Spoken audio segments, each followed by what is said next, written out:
નમસ્કાર, ફરી સ્વાગત છે સોમવારના સંવાદમાં। આજે ફરી એક વાર્તા સાંભળીએ।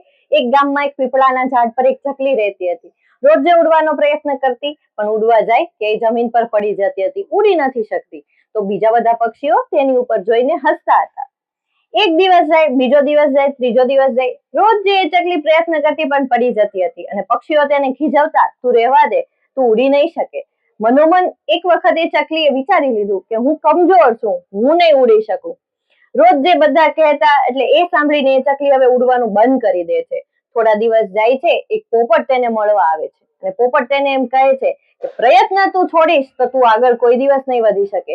રોજ જે તું પ્રયત્ન કરતી રહે, એક દિવસ એવો જરૂર આવશે કે તું ઉડી શકીશ, પણ એની માટે તારે આત્મવિશ્વાસ જરૂરી છે, ખુદ પર વિશ્વાસ હોવો જરૂરી છે।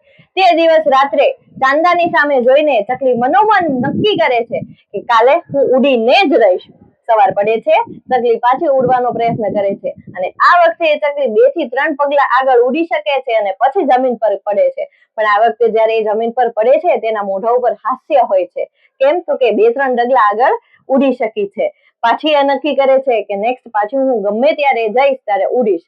થોડા દિવસ જાય છે અને ખૂબ મોટી આંધી આવે છે અને એ આંધીમાં એ ચકલી પોતાના ખૂબ આત્મવિશ્વાસ સાથે ઉડે છે અને આ વખતે ઠેઠ આકાશ સુધી ઉડી જાય છે અને એના મોઢા ઉપર એક હાસ્ય હોય છે। મિત્રો, એ હાસ્ય છે એ આત્મવિશ્વાસનું છે।